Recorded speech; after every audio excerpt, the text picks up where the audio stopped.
So in infinite wisdom, these are thoughts of the past. Slight jab to all my colleagues. It's, as I said in our comments earlier, and hopefully by the end of the day, you'll understand. The Institute is a community. It's a close-knit group of folks.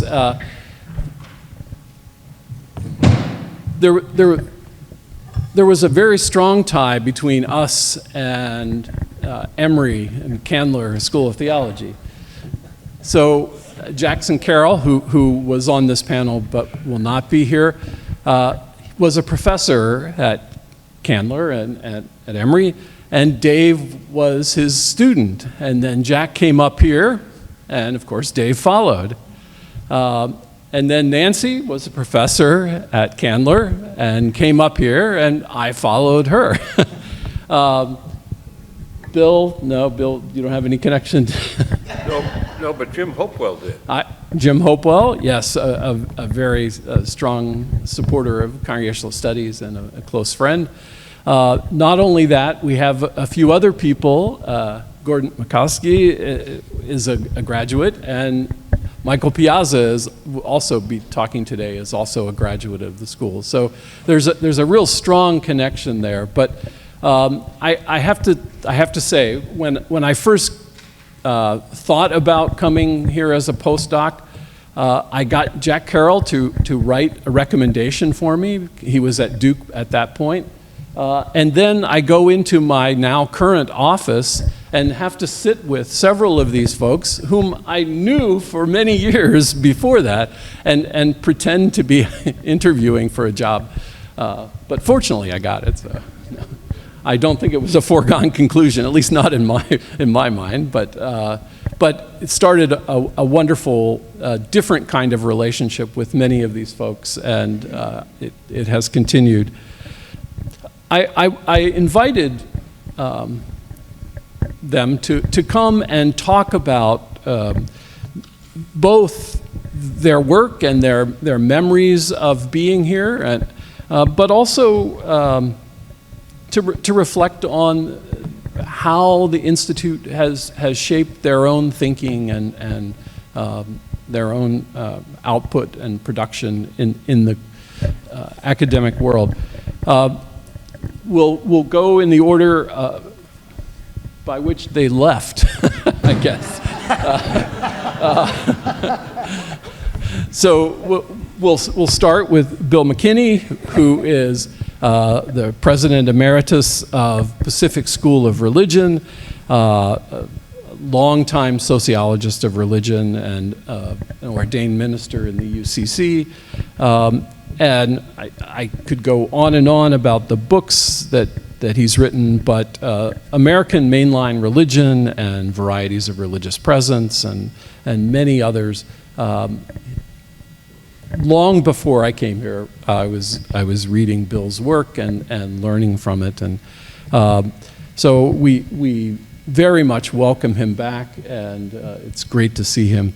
That will be followed then by Nancy Ammerman, who is the Professor Emerita of Sociology of Religion from Boston University. Before that, she was here. Before that, as you heard, she was at Candler. She is also a prolific author.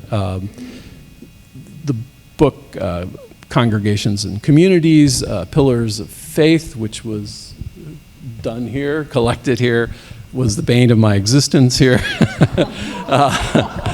I was the research manager there. But also many others, including the studying congregations and more recently studying lived religion. And now manages still the website studyingcongregations.org. And so it's great to have you back, Nancy, and her husband, Jack. It's wonderful to see. And then finally, Dave Roozen, and what can I say about Dave? He's the Professor Emeritus of Religion and Society and taught here for 40 plus, oh, the sun came up, for 40 plus years, is the co-founder of Faith Communities Today and the author and co-author of many books, including Varieties of Religious Presence, Understanding Church Growth and Decline, and Church and Denominational Growth, and Globalization of Theological Education, and Rerouting the Protestant Mainline, and many others. And then, as I said, we had invited Jack Carroll, but unfortunately he won't be with us. But again, do keep him in your thoughts. So let me stop talking and begin with Bill McKinney and invite some comments from him, and we'll go from there. Well, I just tried to convince David to reverse order because my role of the three of us, my role with this, what I'll continue to call the center because I'm old, was in some ways much more peripheral. I was not a director of the Center Institute. My office was in this building, not across the street, and I felt sometimes like a bit of an interloper playing on somebody else's turf. So, with that qualification, I want to speak to three things. But you were a church historian. Yeah, I was smuggled in as dean. I was smuggled in by Dave Roozen and others as the seminary's dean by emphasizing the fact that my doctoral work was in American religious history and sociology of religion. Now, I'd read some history books and I passed some exams, but I wasn't an historian. But Dave was able to convince M.T. Winter and some others that we really were hiring an historian as our dean. And I did teach courses in history here very well and for a very long time. Anyway, I had been a student at Hartford Seminary, the old Hartford Seminary across the street, went off to do doctoral work, took a job in New York, and discovered that my old school had changed in big ways. And I'll talk a little bit about that tonight. But when I arrived in New York, Jack and Dave were arriving in Hartford, and they had this mandate to create a research program. And one of the things they did from the very beginning was to realize that even though they had a nucleus here, to have any kind of research program was going to require some kinds of connections with other institutions. And so they took advantage of the fact that the National Council of Churches, which had long convened research types to find ways to do research together, National Council of Churches was shifting its direction. Hartford was beginning its work, and Jack and Dave came up with the notion that why don't we create a research community before we do the research? In other words, the first presenting issue had to do with small churches. And they had the brilliant insight of saying, before we study small churches, maybe we ought to get some stakeholders together to see what the small churches' issues are. And so they brought together practitioners and researchers, and out of those conversations began to develop a research agenda, which later led to articles, books, monographs, and so forth. And that brilliant notion became part of the lifeblood of the research center. Every time a good idea came up, they began to convene persons of interest who would have a stake in those solutions. And what happened over time, that would be the first thing I would say is the importance of the convening function. They brought together people who needed to be together. The second phase I'd talk about would be a collaborative function. And that is the building of partnerships with sometimes very different institutions. Hartford was one of the few places where Southern Baptists and LDS folk and Nazarenes and Roman Catholics and Muslims and Jews and Baha'i practitioners could actually find a common ground where they could come together later into this space, religiously neutral, if you will, and begin to collaborate on projects that's been characteristic, I think, of the entire 40 years. Hardly any of the products out there were done by Hartford Research Center people alone. In almost every case, there's a significant collaboration. I'll also speak just very briefly about significant collaboration with the project team for congregational studies. Some of you know the book, the Handbook for Congregational Studies, Studying Congregations. Those were products of a community that existed for almost 30 years, meeting twice a year in sunny spots, north and south, to collaborate to build a community of people who cared about the study of congregations. 6 of the members of the Hartford Seminary faculty over the years were members of that project team. And the number of projects that emerged out of that are legion. I think of the work that Carl and Nancy did long before Carl was here. I think of the work that Clark Roof and I did, articles in the Mainline Religion book, which was really centered on this center, even though at the time, neither of us had a relationship with the center. But there was a sense in which that would not have happened had the center not been fostering this collaborative style. And I know that's continued over the years. If I want 2 more minutes? Okay. I want to talk about one of the things that I don't think people are as aware of, and that is the consciousness with which the center and the seminary at the time took leadership development. And by that I don't mean freestanding workshops for clergy on how to raise money. I mean, how do you help build the kind of what Ron Heifetz calls adaptive leadership ability, where leaders of institutions can not only get the job done that day, but can help the organization adapt to the changes that are always coming, as Dina Grant said earlier. And I think from the beginning, we realized that was going to take a lot of different things. One was building a dissemination plan into every research project, so that before the project was conducted, we knew who the stakeholders were, who needed to be informed by the results, by what had been learned. And that was built in. A second thing, and Scott mentioned it, it was with some resentment that the Research Center staff found its way onto the Rolodex of religion reporters around the world. I recall that on 5 Easter Sundays in a row, Dave Roozen was on the front page of the Boston Globe, talking about research. And that wasn't because we had a conscious public relations effort. Nobody called the religion press and said, you ought to talk to Dave Roozen or Jack or whoever. But because we realized that those were important ways of whetting the public's appetite in what we were learning. Very, very important. I'll say this again tonight, but one of my proudest moments here was a day in which the trustees had come to meet in this room, and for a routine meeting. That board was not terribly engaged at that point, and they were good citizens of Hartford. Some of them are in the room today. They served the seminary because it needed being served, and that's what good people do. They serve where they're needed. But a lot of them hadn't really thought very much about it. Then we had a meeting of the Board of Trustees in 1987, and a board member had a copy of the Wall Street Journal from that morning, and he lifted it up and he says, you know what? This is an article, a Wall Street Journal, a review by an important person of work that was done here in the Research Center. He could not have been more proud or more surprised, okay? But that was, you know, that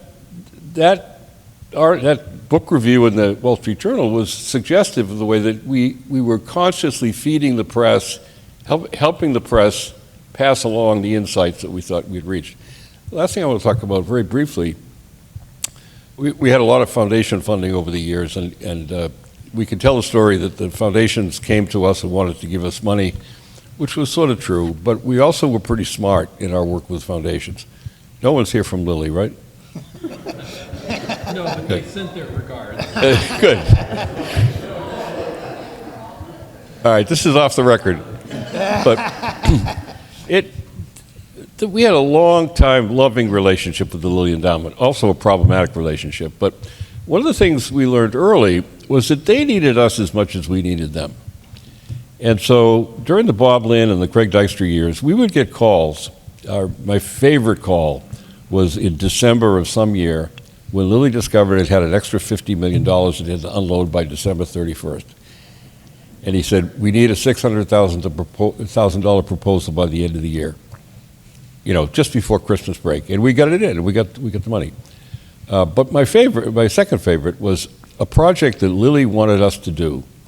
I won't even name the area, but Dave certainly knows. And we didn't want to do it. We thought it was not a waste of our time, but it was not a very good use of our time.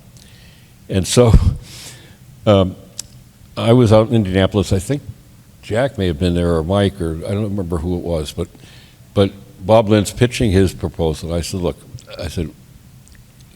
we need two things.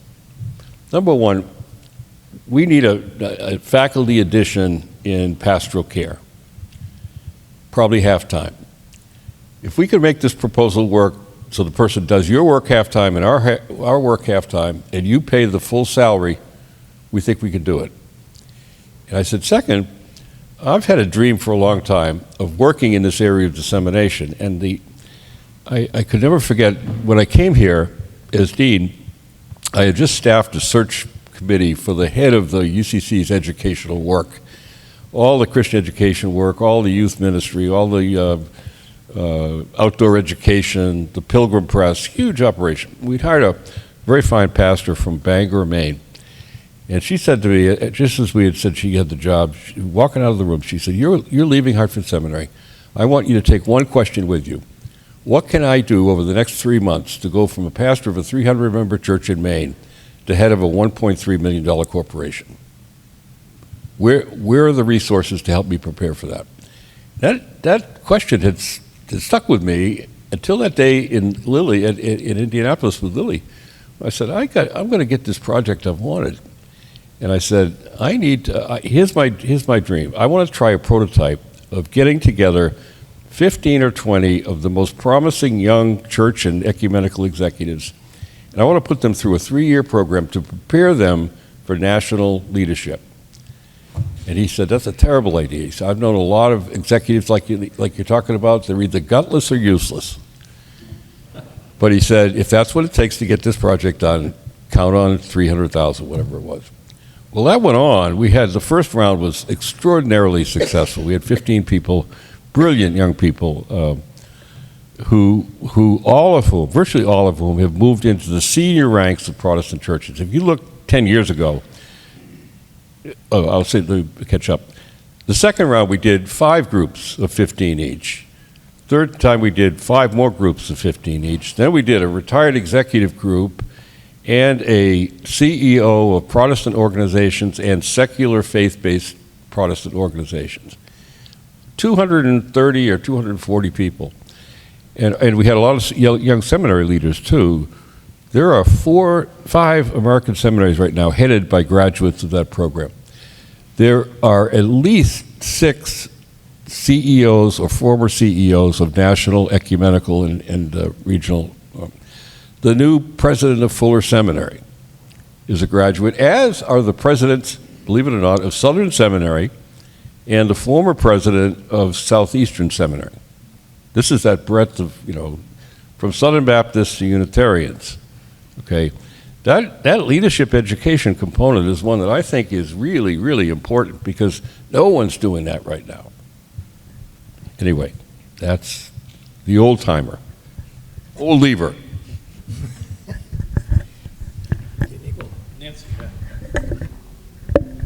Okay. Hello? Okay, good.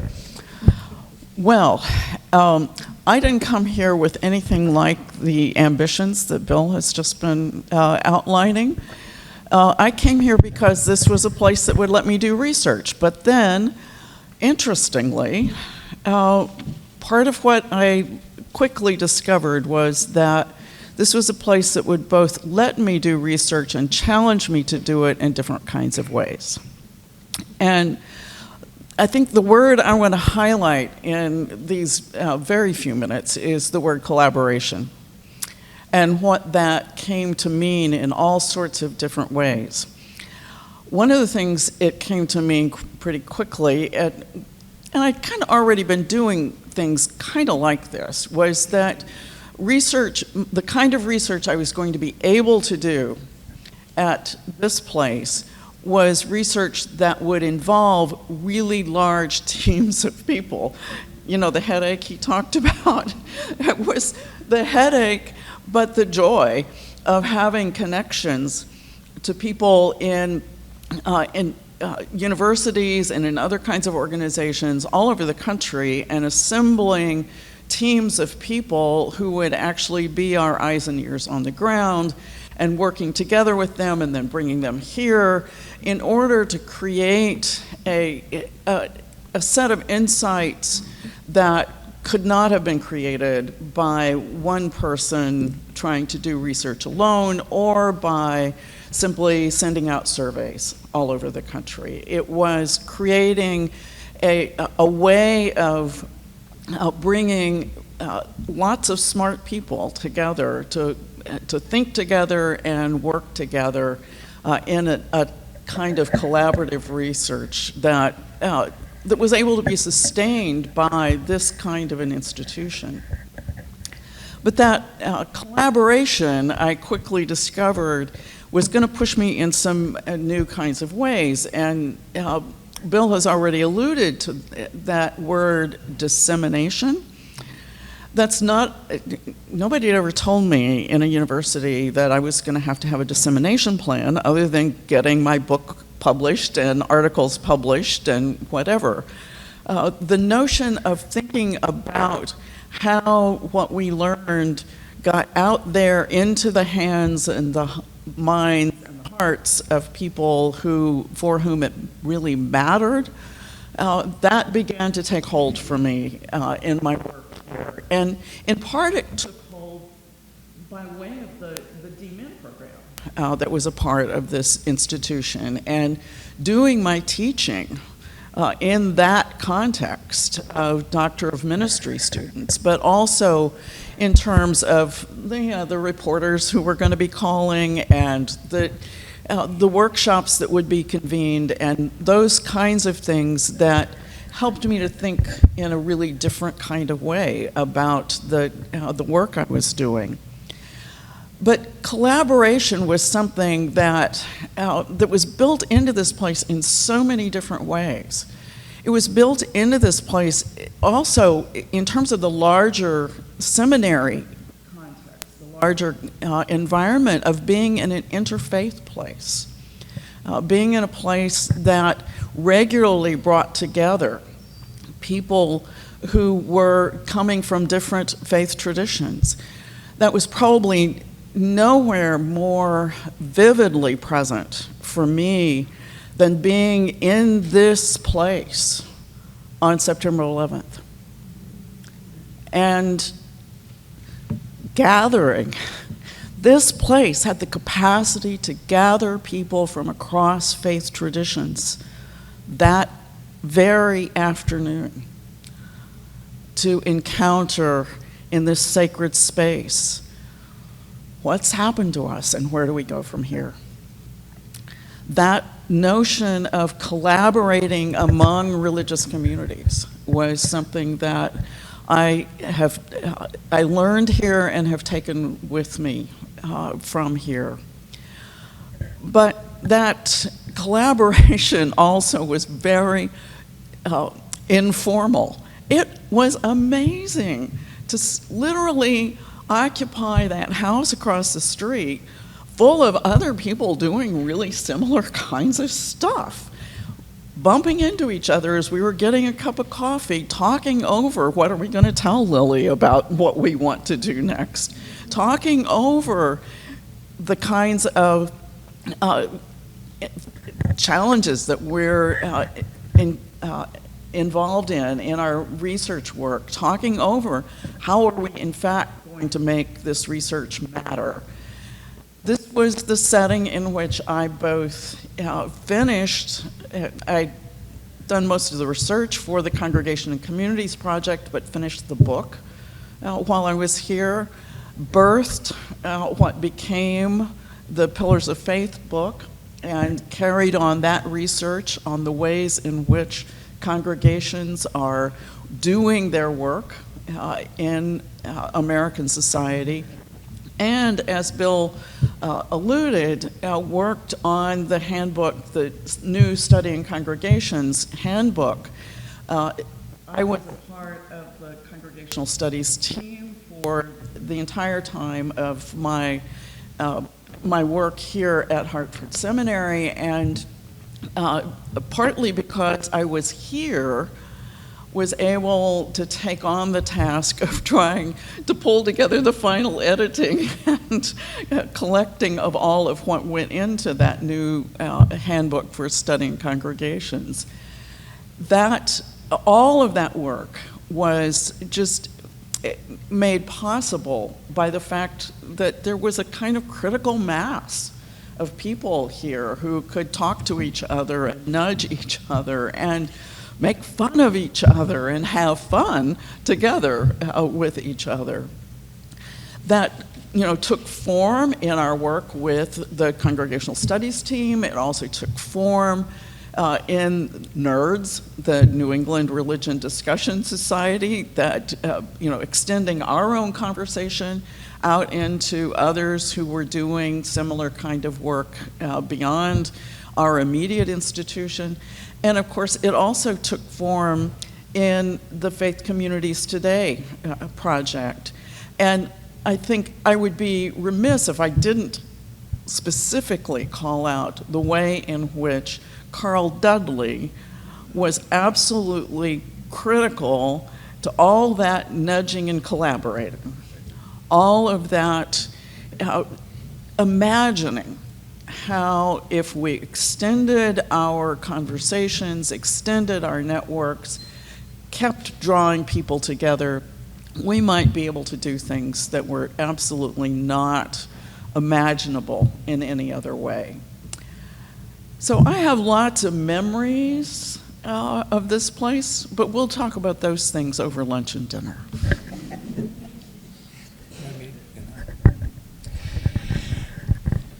Wow, it's been an interesting last 3 or 4 days thinking about 45 years of my life here at the Institute. I would just remind the group, Jack Carroll, as Scott said, Jack Carroll came here in 1973 to develop a research program for what was then called the Church and Ministry Program. And he brought me along because I was a graduate student and didn't have anything else to do. And that program morphed into the Center for Social Religious Research, which then morphed into the Institute for Religion Research. So I'm here celebrating 50 years of this trajectory, and 40 as a kind of formally recognized center. Jack stayed with me last night. This morning he heard the devastating news of the third stroke of his wife, and asked me to bring his regards. And I know from our conversations yesterday that he was really, really looking forward to being here. Many of you know Jack.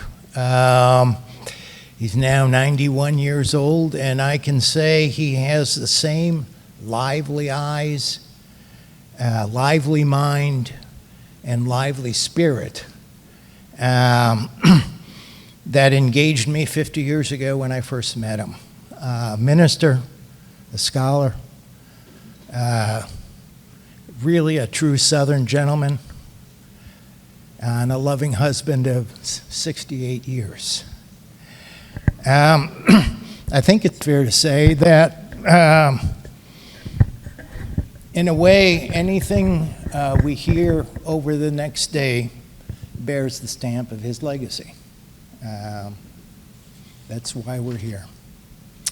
So, some people of my age need a little prompt to memory, and I'm one of those, and so I decided in order to remember back, I needed either some questions or to jog my memory, to focus and jog my memory. So what I want to share in the next several minutes are really the answers to 6 or 7 questions, kind of a HIRR lightning round, particularly for those of you that know the show Mad Money.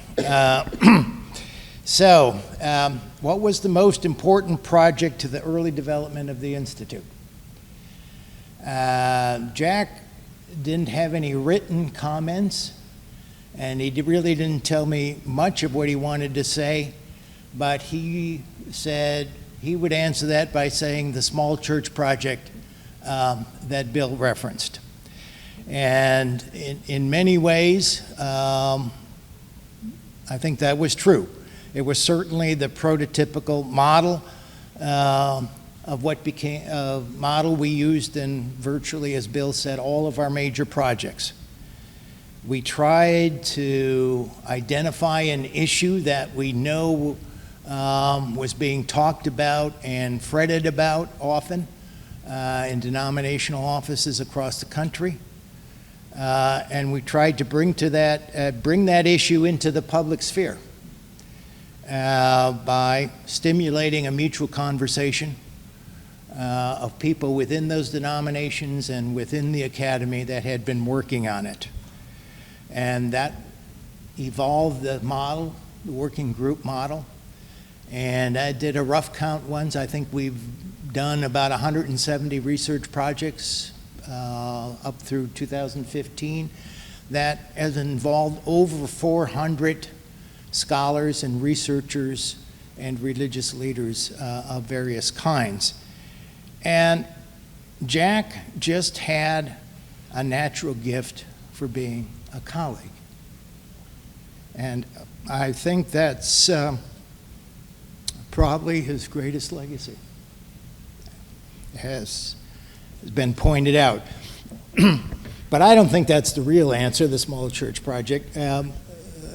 My nomination would be the first church growth project that we did. That was directed by Jack and Dean Hoagie and myself. And in 1976, with Lilly funding, surprise, working group of 16 denominational and academic researchers, including names that some of you will recognize: Kirk Hathaway, Dean Kelly, C. Peter Wagner, Lyle Schaller, and Bill McKinney, among others. And I think more than any of our other dozen or so early projects, the Church Growth Project announced to the media, and both Bill and Nancy mentioned the efforts we made at Dissemination and the importance of the press of carrying that, announced to the media and to those interested engaged in denominational research that we had arrived to claim the center of religious research in the United States, filling a void, as Bill mentioned, left by the National Council of Churches.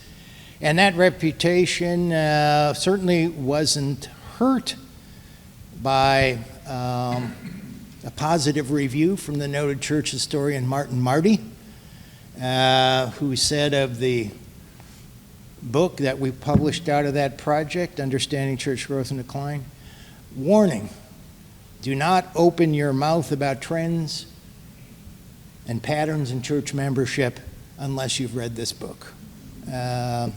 So thank you, Martin Marty. So what was the most iconic reviewer quote regarding an institute publication?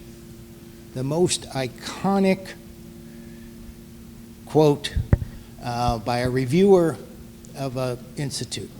You've heard the name Carl Dudley. You will hear the name Carl Dudley again and again today, I am sure, including in some things I'll say in a minute. It was about a book that you've also heard mentioned, Varieties of Religious Presence, Mission in Public Life, by Carroll, myself, and Bill McKinney, acting as church historian at that time. And Carl was at McCormick Seminary, and Bill with the United Church Board for Homeland Ministries. And among other things, Carl said, and I'm going to quote this, an exciting model of religious self-awareness for communities across the country, a middle town with a religious perspective. It is must reading for church leaders and seminarians who seek the theological tools to be more than mechanics of ecclesiastical organizations. So why iconic? In my mind, because it clearly recognizes that our research has been said was targeted to practitioners. Clearly recognizes that the primary focus was not individual religiosity, but was rather religious organizations. Clearly recognizes that we saw ourselves engaging in theological work, and clearly recognized that one of the primary things our writing hoped to achieve, and in some cases I guess actually did achieve, was for religious leaders, lay and ordained, to be able to clearly and honestly recognize themselves and their institutions in our work. Varieties was also happened to be one of my 2 or 3 personally favorite projects, not least because I got to work so closely with Bill and Jack, and I'll tell you, it can't get any better than that. What are my 2 favorite Institute projects that I was not directly involved in? The Seminary Cultures Project. That was an extensive and comparative ethnographic study of the organizational cultures of a mainline and an evangelical seminary. Jack and Penny Marler studying the mainline, and Barbara Wheeler and Dan Elshire studying the evangelical side. Absolutely groundbreaking work, and for me, just a wonder to sit and hear those 4 scholars talk about what they were learning, debate the implications, and what it meant to do an examination of organizational culture in a theological context. But it also is a clear reminder, we may be known for our work on congregations, but our broader focus was really religious organizations. And I suspect we've done as much, if not more, research on theological education over the years than any other center outside of maybe ATS. The second one, and I'll particularly pleased to mention this because Nancy didn't. Nancy and Scott's 1997 book, Congregations and Community, because what Nancy didn't mention, that someone no less than Robert Wethnow, the absolute dean of sociologists of religion for 2 or 3 decades, more than that maybe, said of that book, the best study of congregation to have appeared in 70 years. So we're fortunate really to have some good people along the way. Favorite project, Nancy and Bill, and I correctly so mentioned just about all of our work. 170 projects, over 110 of them were collaborative efforts of one kind or another. We did occasionally do some things by ourselves, often evaluations. And my favorite lone project was as the evaluation of the pilot immersion project for the globalization of theological education. A 3-year project led by Bob and Alice Evans of Plowshares Institute, that took student, faculty, and trustee teams from 12 seminaries on a series of 3 of Plowshares International immersions. It provided me the opportunity to visit each of these 12 seminaries 2 or 3 times a year over a 3-year period.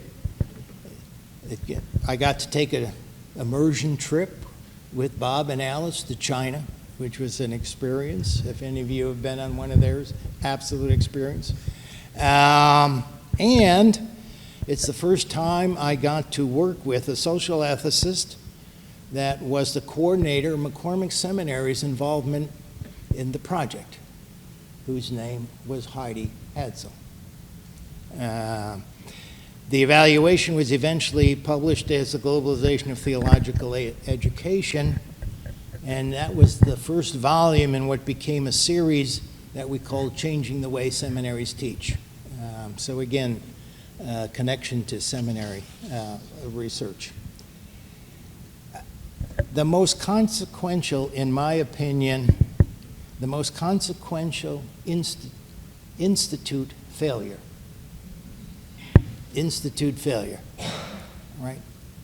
I think I got everyone's attention now. Well, I think was not being able to sustain over time an institute faculty position in practical theology. Some of you will recall that in 2005, we hired James Neiman to the Institute faculty as professor of practical theology and also as director of the Doctor of Ministry program. When Jim left to become president of Luther Seminary in Chicago, it wasn't just our students that became seminary presidents, but an awful lot of our research colleagues and faculty that went on to become seminary presidents, including the fact that Jack served as interim president of Hartford Seminary for 2 years before he left us to evangelize Duke and what it meant to do religious research. Jim left Hartford in 2011. While at Hartford, he was a member of the project team, several Lilly grants, particularly to mentor young scholars in practical theology and understanding congregations. He also co-directed a project with me on understanding denominational cultures that got eventually published in this book, which is some of the people that have seen it noted makes a wonderful doorstop. Case studies of the restructuring efforts of 8 denominations, each done by a team of a sociologist, historian, and church historian and theologian. Again, building on a mutual conversation. In our meetings, there'd be times when the team met individually, when the theologians met, the historians met, sociologists met, and then we met as plenary. So then let me just conclude with 2 comments as a way of kind of bridge to something you're going to hear more about today, and what for me probably has become the hallmark project of the Institute, and that's Cooperative Congregational Studies Project, more popularly known as Faith Communities today. And I want to just make 2 comments about it, ask 2 questions about it. One being, what was the most important comment made in the early development of the Faith Communities Today project? Can't be done. Well, we did hear that, yes. And actually, we failed 2 or 3 times trying to do something similar. This was like our 3rd or 4th effort. But I think it was our 3rd national planning meeting. Had 2 or 3 representatives from each of 26 denominations and faith traditions sitting around a ballroom of a hotel in Chicago, reviewing an early draft of the questions that would be covered in the Fact 2000 survey. There was the usual kind of cautious back and forth about this or that question area. And after about a half hour of this, bordering on the tedious, kind of like most faculty meetings for you academics,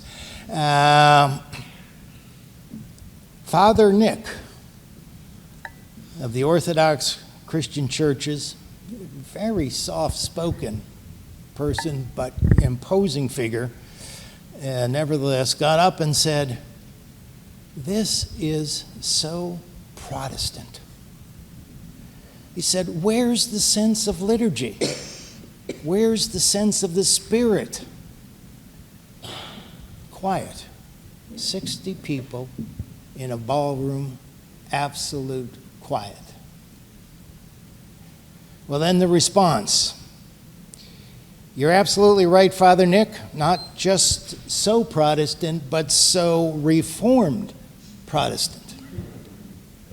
How can we make it so that each of you around this table can recognize yourself in the questionnaire?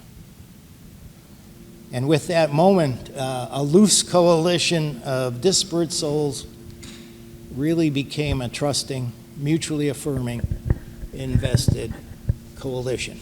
That was the moment, just turned it around. And finally, I want to ask, who is the most important person to the development of fact that isn't here today? And the hint is this person was also the one who so openly and affirmingly responded to Father Nick. Probably some of you have guessed it was Carroll Dudley. Right? I was privileged to initially co-direct FACT with Carroll, and I can unequivocally say FACT would have never happened without him. Some of you know he was a community organizer. Before he went into the ministry, he was a linebacker for Yale's football team. Cornell. Sorry about that. I think one of his, anyway. But Carroll could organize anything. Carroll could organize anything, and more importantly, could cajole anyone to participate in just about anything, while at the same time making you feel like it was really your idea to join in the first place. It quickly became one of the enshrined rituals of our twice-a-year meetings with the Faith Communities Today group that Carroll would open the meeting by getting the group all fired up, right, with a bunch of his energizing stories, which Scott alluded to in his opening, assurances, challenges, and then he would turn it over to me to bring us all back to reality and the groans of the details of the task at hand. But I know there are some people here from the Faith Communities Today, and I think they'll agree with me that no one who was part of those early days with FACT will ever forget Carl. So thanks. Well, I had some questions for each of the panelists, but given the time, I would rather open it up to any questions or comments we have from all of you. So let me open that up. Other comments or questions?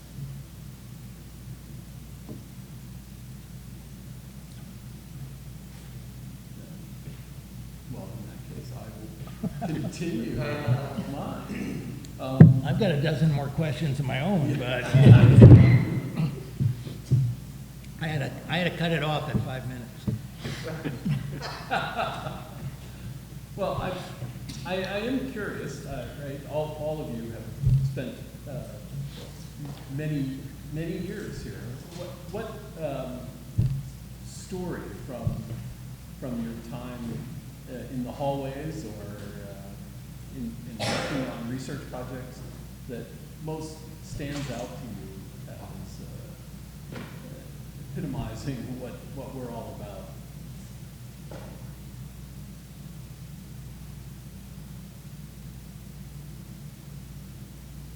If not, I'll start telling stories. I have a favorite story, or a story. Carl Dudley was a moving force, very hard to keep up with. In order to have 3 McDonald's croissants a day, he had to run everywhere forever. He worked off the stuff he shouldn't have been putting into his body. But Carl could frustrate people. We had a guy here, a retired CEO of Dexter Industries, Worth Loomis, who very ethically minded fellow, just a great human being, who retired at 65, had a lot of energy. And so we brought him on for $1 a year as something, I forget what we called it, but senior executive in residence or something. He taught many years the lay ministry seminar and the master's program. Really made a wonderful contribution to the life of the school. I remember it was $1 a year, and I went in after a year. We had a meeting, and he was enormously frustrated with Carroll.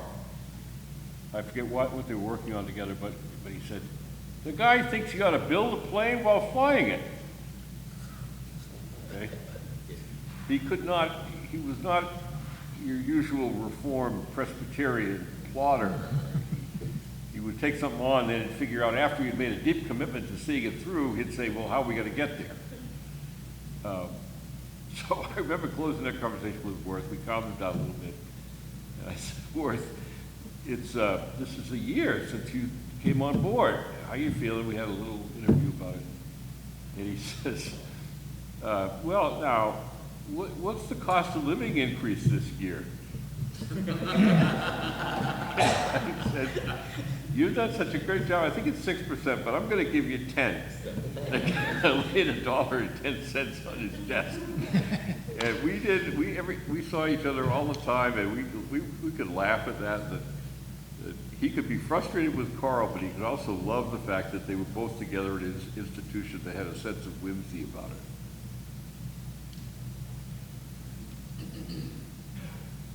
You want to tell some Carl stories? Just trying to figure out how to talk about this one. Yeah, that picture of Carl being able to convince people to invest in things that he was invested in. And then what happens? When the Congregation and Community book was finished, he was convinced that there were some absolute gems of wisdom in this book, but that nobody who really needed to get those gems of wisdom would actually read the book. So, we needed to write a how-to book that would essentially take these gems of wisdom and create a how-to book. And I'm like, well, Carl, I don't do how-to books. You're the one who does how-to books. You know how to take ideas like this and really turn them into something that is really very practical, has exercises people can engage in and that sort of thing. Well, I quickly discovered that he could do that in front of a crowd, but he couldn't really write a book about it. And I had to learn how to write a how-to book. So it was a really interesting challenge. I often told people that, when I'm writing, I often intersperse my writing with gardening. And I'll write for a while, and then I'll sort of go out and do something in the garden to kind of clear my head, let my brain do its work, and then come back to the computer. I tell people that the summer we were working on this book, there were fewer weeds in my garden than there had ever been before. But it turned out to be a pretty darn good book. Yeah, I don't have a story, but I have a picture that actually builds directly on this conversation. And been mentioned, we worked very hard at Dissemination, and because our real target audience was practitioners, lay and ordained. And I mentioned this book was produced by a group of just about all of them academics, sociologists, church historians, and theologians. And if you would think there was ever the possibility of a book being inaccessible, this was it. This was it. Well, I have picture proof that this book was accessible to all ages. I can put this out. This happens to be, some of you, any Connecticut American Baptists in this group? Lowell Fuster was, what do they call, conference minister or president? And this is his granddaughter. reading a copy of Church Identity and Change. Probably had to be my chapter because No doubt. Not exactly a theologian, but yeah. I have a Jack and Carroll story. We took on one summer an absolutely impossible and ridiculous project. The Unitarians had come to us, and they wanted to train all of their national staff and regional ministers and some of their seminary folk. They wanted to train them in congregational studies. And so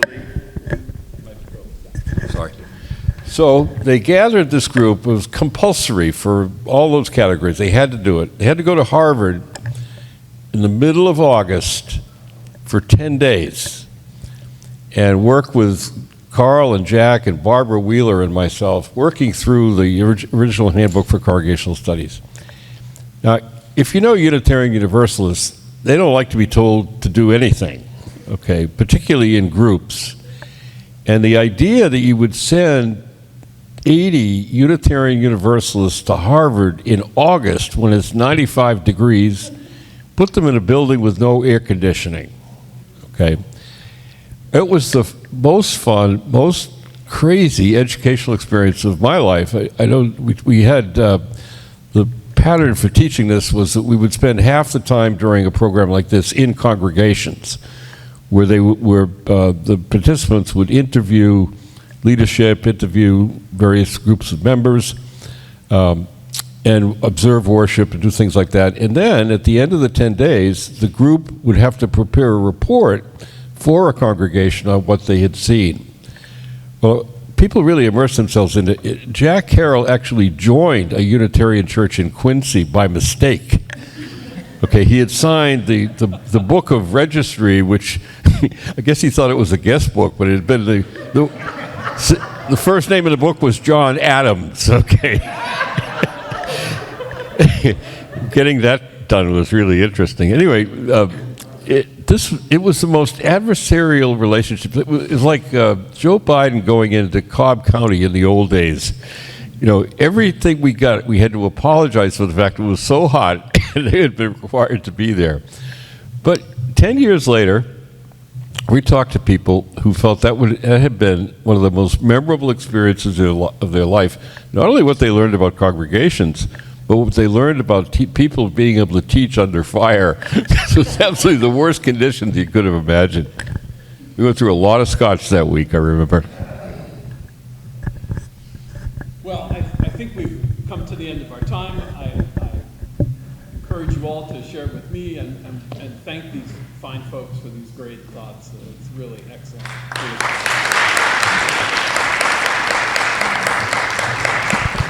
And now you've heard a lot of backstories, so grab them at lunch or during breaks. Speaking of which, we have a break for the next 10, 11 minutes. Oh, thanks, Carl. Yes, exactly.